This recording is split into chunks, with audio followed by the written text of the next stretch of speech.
Selamat siang Bu. Selamat siang Ibu. Ini dengan Ibu Eka ya Bu ya? Iya betul Bu. Baik Ibu Eka, di sini tujuannya datang kemari apa ya Bu? Saya mau konseling menyusui Bu. Konseling tentang menyusui ya Bu ya. Baik Ibu Eka, sebelumnya kita akan menutup tirai dan pintu terlebih dahulu untuk menjaga privasi Ibu agar aman ya Bu ya. Baik, sebelumnya di sini saya akan memberikan beberapa pertanyaan terhadap Ibu Eka. Yang pertama itu keluhan, apakah ada keluhan Ibu selama menyusui ini? Tidak ada Ibu. Tidak ada ya Bu ya. Terus bagaimana cara Ibu menyusui bayinya? Seperti yang diajarkan bidan Ibu. Ya mungkin bidan kalau habis melahirkan ya, bidan selalu mengajari ya Bu ya bagaimana cara menyusui yang baik dan benar ya Bu ya. Betul. Terus untuk perawatannya sendiri seperti apa Bu perawatan payudaranya? Perawatannya seperti kompres pakai air hangat. Air hangat ya Bu ya. Itu biasanya kalau ada bendungan ASI ya Bu ya. Iya betul Ibu. Oh benar. Baik, di sini keluhannya masih secara umum ya Bu ya, belum ada yang masalah misalnya ada peradangan seperti itu, belum ada ya Bu ya. Baik, selanjutnya berarti selama ini tidak ada kendala dalam menyusui ya Bu? Tidak ada Ibu. Tidak ada ya Bu ya. Baik, di sini saya akan menjelaskan kepada Ibu. Sebelumnya Ibu kan pernah bilang tadi masalah umum lah, tentang bendungan ASI. Kalau misalnya ASI-nya penuh, payudaranya penuh, langsung dikompres pakai air hangat, itu masuk ke masalah sih Bu ya. Nah, nanti kita akan memberitahukan Ibu bagaimana cara untuk mengatasinya. Baik, di sini ada beberapa jenis masalah dalam menyusui atau laktasi seperti bendungan ASI ya, seperti yang Ibu alami tadi ya Bu. Terus ada mastitis dan abses payudara.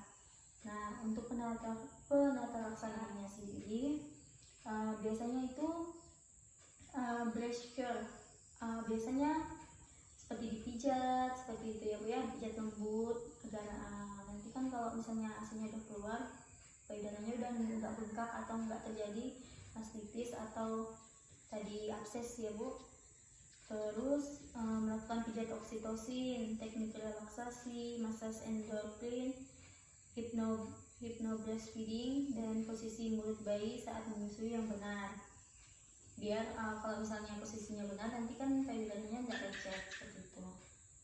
Jadi untuk breast care-nya sendiri itu adalah memberikan tindakan pada organ payudara dengan cara dimasas dengan tujuan mencegah bendungan ASI, meningkatkan higien payudara dan meningkatkan produksi ASI dan kelenturan serta menguatkan puting payudara ya Bu ya. Selanjutnya itu tentang pijat oksitosin. Kalau pijat oksitosin sendiri merupakan pemijatan tulang belakang pada kosta kelima atau keenam, kosta kelima sampai kosta keenam seperti itu, sampai ke scapula yang akan mempercepat kerja saraf parasimpatis, merangsang hipofise posterior. Jadi untuk memperlancar ASI lah seperti itu pijat ini. Jadi pijat oksitosin dilakukan untuk merangsang refleks oksitosin dan refleks let down. Selanjutnya itu tentang teknik relaksasi, yaitu untuk pemijatan relaksasi yang dilakukan oleh ibu pada bagian payudara di waktu yang senggang dan suasana yang tenang lah, seperti suasananya rileks. Nah, kita akan melakukan pemijatan teknik relaksasi biasanya menggunakan minyak zaitun atau baby oil yang dilakukan sejak usia kehamilan pada trimester 3 atau pada saat berapa bulan sebelum melahirkan lah. Terus untuk massage endorfin itu pijat yang dilakukan untuk merangsang pengeluaran hormon endorfin serta dapat menstimulasi refleks pada prolaktin dan oksitosin sehingga meningkatkan volume ASI-nya ibu.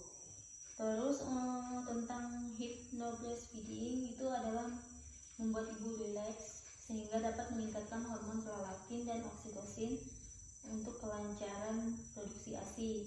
Jadi untuk prosedurnya sendiri biasanya itu dengan memberikan kalimat misalnya sugesti, afirmasi seperti itu.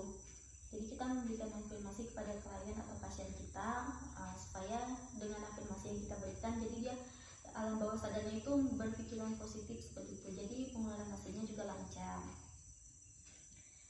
Selanjutnya itu biasanya posisi mulut bayi saat menyusui itu salah.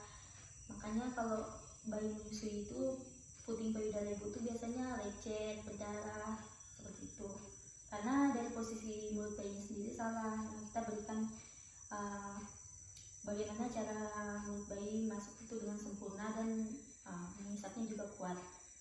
Jadi pastikan mulut bayi itu terbuka lebar sehingga bagian besar areola atau bagian putihnya sampai hitamnya itu masuk ke mulut bayi ya Bu ya. Terus terutama areola bagian bawah masuk ke dalam mulut bayi, dagu bayi menempel ke payudara selama proses menyusui sehingga hidungnya tidak menempel. Jadi kalau misalnya hidungnya menempel nanti kan bayinya susah bernafas, nanti kan masalah juga ke bayinya. Jadi tetap jaga dagu bayi agar tidak menempel pada dada ibu. Nah, baik Ibu, di sini kan saya sudah selesai memberikan konseling kepada Ibu tentang masalah menyusui ya Bu ya. Apakah ada yang Ibu tanyakan? Sejauh ini cukup Ibu. Cukup ya. Berarti sudah paham ya Bu ya apa yang saya jelaskan. Bu, terima kasih untuk kerjasamanya sudah mendengarkan konseling saya ya Bu ya. Terima kasih Bu. Baik Ibu, terima kasih kembali.